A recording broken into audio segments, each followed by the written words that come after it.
Now, how many times have you been grinding or polishing or using your wire brush on a piece of round stock, even square stock, and of course the more you grind it, the hotter this gets. And here's a little tip to show you how you can hang on to this. This end is going to stay cool because I'm away from the grinder, but if I want to polish, shine up this end, what I've done here, and you can see them sitting right here on my bench, I have three, they're just simple eye bolts, right? Different sizes for different stock. But I want to keep them nice and tight to my material. So I select the eye bolt that works, that's this particular one, and now I can hold on to this and control it without getting my fingers close to the wire brush. Just quickly demonstrate here.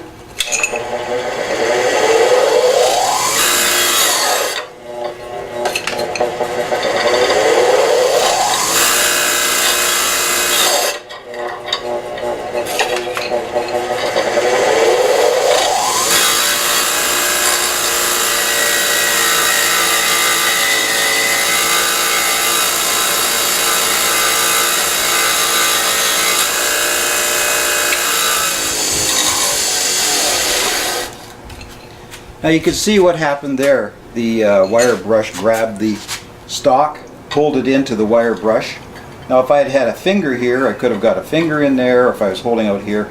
So what this does is gives you a margin of safety. You can hold your stock away from either the bumping or the wire wheel or a cutting wheel or a grinding wheel and not have your fingers in place. And I can control it right here, no problem. And once I get past that, I'm still in control. Good trick.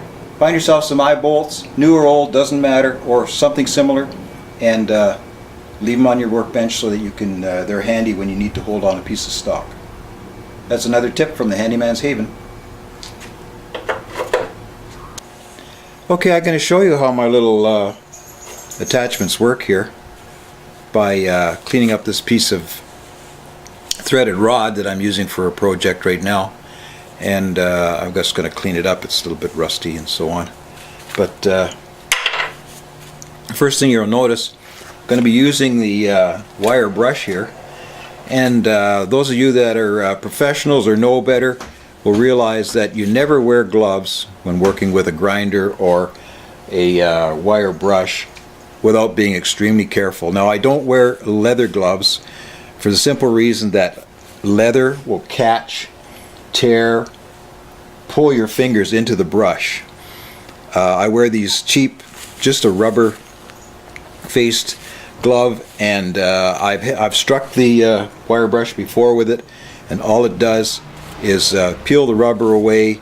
It doesn't draw your fingers in, and the best part is I've lost a piece of glove and not a piece of finger. So I'm very careful when working with a wire brush, so do that yourself.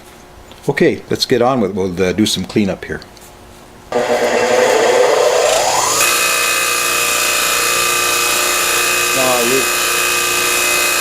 I've got the proper size here, fits nicely, and it's going to steady my work, keep my hands away from the brush.